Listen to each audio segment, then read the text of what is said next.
안녕하세요. 매일 아침 말씀 묵상에 오신 여러분을 진심으로 환영합니다. 이제 제3기가 시작되었네요. 오늘 이번 주에는 시편 23편을 묵상합니다. 제1과 목자의 시련. 기억절. 내 영혼을 소생시키시고 자기 이름을 위하여 의의 길로 인도하시는도다. 시편 23편 3절입니다. 생각할 문제. 성경은 목자에 관해 무엇이라고 말하고 있는가?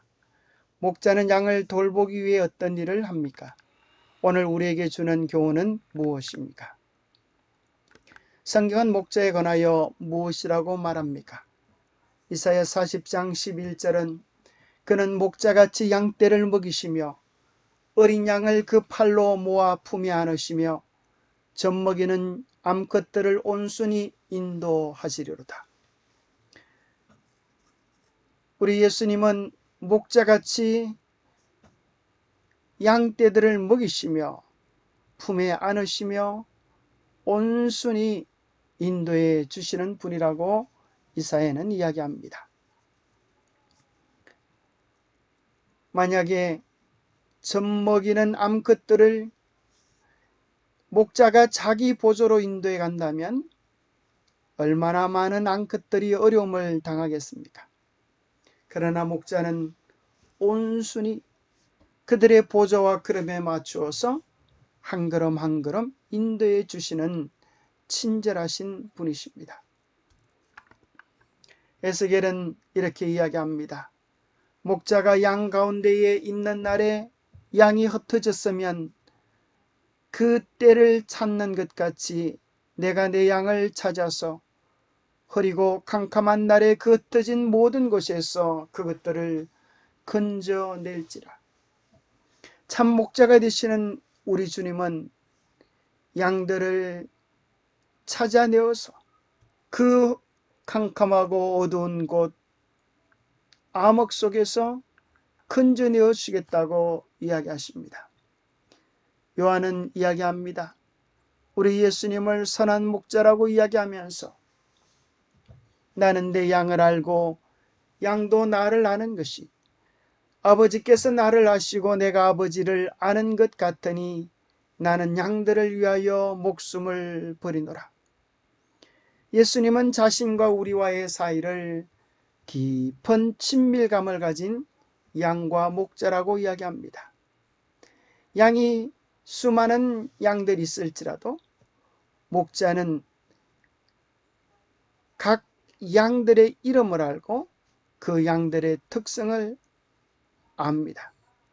뿐만 아니라 양도 목자를 아는 것입니다. 양과 목자의 관계는 깊은 친분의 관계입니다. 그래서 그 표현을 이야기하기를 아버지께서 나를 아시고 내가 아버지를 아는 것 같다고 이야기합니다. 하나님 아버지와 예수님과의 친밀감 같던 그 친밀함을 예수님께서 우리에게 나누기를 원하십니다. 뿐만 아니라 예수님은 선한 목자가 되셔서 우리를 위하여 목숨을 버리시며 우리의 들지 아니한 다른 양들도 주님께로 인도하여야 한다고 말씀하십니다. 그리하여 한 무리가 되어 한 목자에게 있으리라. 또 요한은 계시록에서 이야기합니다. 이는 보좌 가운데 계신 어린 양이 그들의 목자가 되사 생명수 샘으로 인도하시고 하나님께서 그들의 눈에서 모든 눈물을 씻어 주실 것이라고 이야기합니다. 특별히 우리의 목자가 되시는 예수님은 어린 양이 되어 보셔서 우리의 처지와 형편을 잘 아시는 분이십니다. 그래서 참 목자 되시는 예수님을 따라갈 때 우리는 생명수 샘으로 인도될 것이고 그분께서 우리의 눈에서 모든 눈물을 씻어주시며 참된 기쁨과 안위를 누리게 해 주실 것이라고 이야기합니다. 요한복음 10장 10절은 예수님이 이 땅에 오신 것은 우리에게 생명, 영원한 생명을 얻게 하려고 오셨다고 이야기합니다. 예수님께서 우리에게 오신 것은 영원한 생명을 주기 위함이요 더 풍성히 얻게 하려고 하시는 것이라고 말씀하십니다. 예수님 안에는 생명이 있고 영생이 있고 구원이 있고 뿐만 아니라 풍성한 삶이 준비되어져 있다고 말씀해 주고 계십니다. 그러나 이 세상에는 싹꾼이 많습니다. 싹꾼은 양들로부터 갈취하고 뺏고 죽입니다. 그러다가 막상 어려움이 오면 이리가 오는 것을 보면 양을 버리고 달아납니다. 이리가 양을 물어가고 또 해치도록 내버려 둡니다. 왜냐하면 그는 싹꾼인 까닭에 제 목숨이 두려워 도망가는 것입니다. 이 세상에 거짓된 싹꾼들이 많이 있습니다. 거짓 목자들이 많이 있는 것입니다. 그러나 우리 주님은 그와 같지 아니하고 우리를 위하여 목숨을 버리실 수 있는 참 목자라고 말씀해 주고 계십니다. 가만히 생각해 보면 왜 양과 목자와의 관계로 우리를 비유하셨냐 생각해 보면 참으로 양은 첫 번째 방어 무기가 없습니다.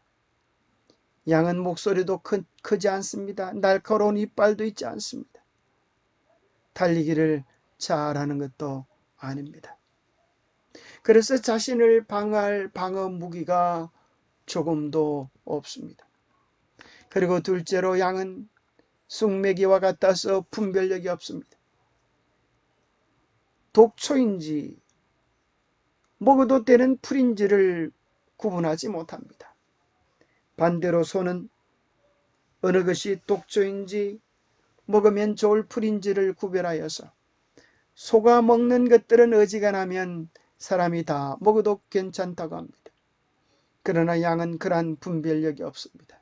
심지어 양은 이 길이 바른 길이다 하고 가는 그 길은 거의 100% 잘못된 길을 간다고 합니다. 우리는 다 양 같아서 각기 제 길로 가끈을 보나마나 잘못된 길이요 보나마나 사람의 보기에는 바르나 필경한 사마의 길을 걸어가는 것입니다. 우리는 방향 감각이 없는 것입니다. 방어 무기도 없고 분별력도 없고 방향 감각도 없는 이 모자라는 양이 어떻게 살아갈 수 있습니까? 그 유일한 한 가지 힘은 목자에게서 오는 것입니다. 여호와는 나의 목자시니 내게 부족함이 없으리로다.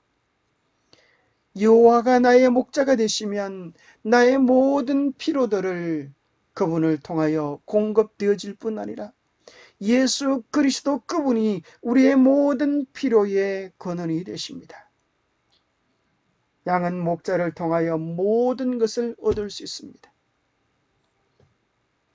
우리는 예수 안에서 예수님을 통하여 우리가 필요한 모든 것들을 차고 넘치도록 누릴 수 있습니다.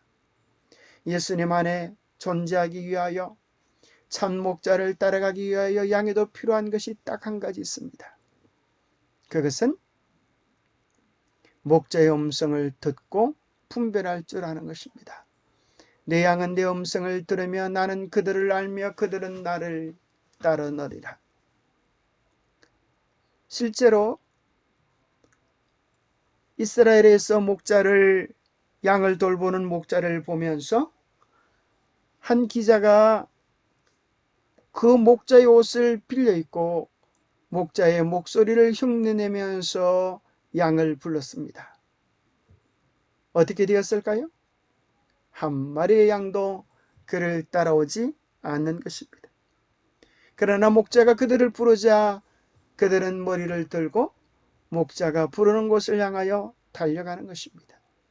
양은 다른 모든 것들이 부족할지라도 목자의 음성을 분별하고 목자를 따라갈 때 목자가 그 모든 필요를 채워주는 것입니다.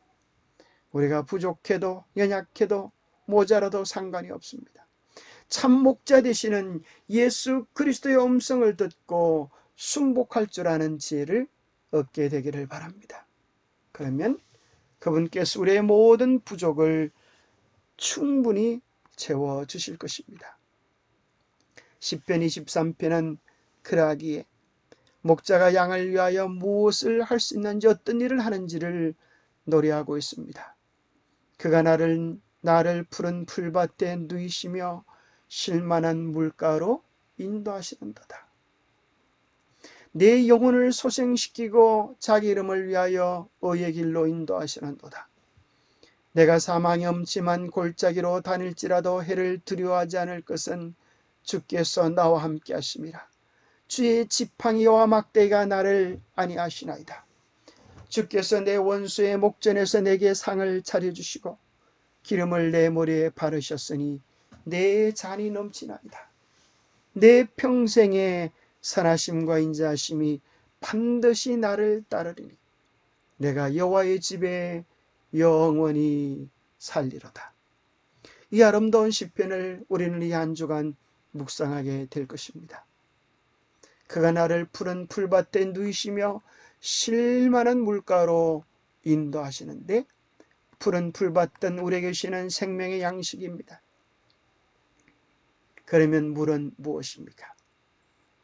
다윗의 노래 가운데 그리스도의 은혜는 잔잔한 물로 묘사되어 있습니다. 양은 흐르는 물에서 물을 마실 수가 없습니다. 왜냐하면 그의 양털이 물을 흡수하여 흐르는 물에서 물을 마시다가 자칫 잘못하면 물에 떠내려 가기 십상인 것입니다.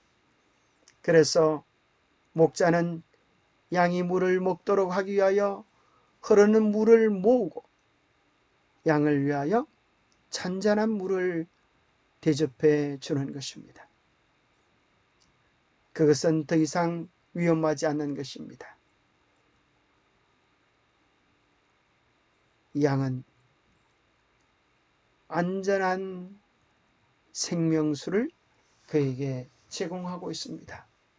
우리는 참 목자 되시는 예수님을 따라가면 안전한 생명수, 안전한 생명의 원천에 이를 수 있습니다. 이 세상에 수많은 샘들이 있는 것 같습니다. 수많은 지식들이 있는 것처럼 보입니다. 그러나 기억하십시오. 참 목자에게서 나온 것이 아니라고 하면 우리가 그 물을 마시려고 하다가 떠내려 사망으로 갈 수 있다고 하는 사실을 기억하십시오. 참 목자를 따라갈 때 우리는 한없는 은혜의 생수를 마시게 됩니다. 주께서 주의 복락의 강수로 우리 맛이 우시리이다. 대저 생명의 원천이 주께 있나이다. 주님께 복락의 강수가 흐르고 있는 것입니다. 복과 즐거움이 흐르는 것입니다. 생명의 원천이 주께 있는 것입니다. 솔로몬은 지혜의 샘은 솟아 흐르는 내와 같다고 말씀했습니다. 지혜의 샘물이 주님께로부터 흘러나오는 것입니다. 예레미야는 생수의 근원이 되신다고 그리스도를 소개합니다. 스가랴는 죄와 더러움을 씻는 샘이 우리 주님이 되셨다고 말씀합니다. 우리 주님께 나아가면 우리의 온갖 죄와 더러움을 씻으시고 지혜와 생명과 영원한 행복과 즐거움으로 인도해 주시는 것입니다. 우리의 영혼을 소생시키는 그 찬잔한 생명수 강으로 우리를 초대하시는 주님의 초청에 응하지 않으시겠습니까? 영감의 교훈입니다. 희생적으로 돌보는 목자. 목자가 그의 양떼를 몰고 바위 많은 언덕과 숲과 거칠은 계곡을 지나 강변에 풀 많은 외진 곳으로 인도하며 고독한 밤을 지새우며 산에서 강도를 막으며 병들고 연약한 양들을 친절하게 돌볼 때 그의 생명은 양들의 생명과 하나가 된다. 강하고 부드러운 애짝심이 목자를 그의 돌보는 양무리에 연합시킨다. 아무리 양떼가 많을지라도 목자는 모든 양을 각각 알고 있다. 양마다 다 이름이 있으며 목자가 이름을 부를 때에 그들은 응답한다. 주님은 우리의 이름을 아시고 우리의 아픔을 아시고 우리의 수고를 아시고 우리의 눈물을 아시고 우리의 필요를 아시는 참 목자이십니다. 참 목자 되시는 예수님의 깊은 사랑을 누려보는 이 한 주간 되시기를 축복합니다. 기도하겠습니다. 하나님 아버지, 우리의 삶을 인도하고 계시는 선한 목자가 우리 하나님이심을 인하여 감사합니다. 온 우주를 주관하시고 돌보시는 그 크고 위대하신 하나님, 작은 세포도 돌보시는 주님, 섬세하고 여린 꽃잎을 피우시는 주님, 그 자상하시고 사랑이시고 세미하신 분이 나의 목자, 우리의 목자가 되어주심을 인하여 감사합니다. 양은 분별력도 없고 자기 방어력도 없고 방향 감각도 없지만은 선한 목자와 함께 있을 때 이 세상에서 가장 행복한 존재가 될 수 있음을 우리가 배웠습니다. 주님, 우리와 함께 계셔 주시옵소서. 우리의 목자가 되어 주시옵소서. 우리의 방패가 되어 주시옵소서. 우리의 푸른 초장이 우리의 시원한 생수가 되어 주시옵소서. 날마다 주님께로부터 목마르지 않을 시원한 영생의 생수를 마시며 주님의 은혜로 인하여 매일 영원히 소생케 되어지는 즐거움을 누리게 하여 주시옵기를 우리 주 예수 그리스도 이름 모자하여 간절히 간구하옵나이다. 감사합니다. 이 한 주간 참 목자 되시는 예수님 안에서 참된 기쁨과 쉼을 얻게 되시기를 축복합니다. 감사합니다.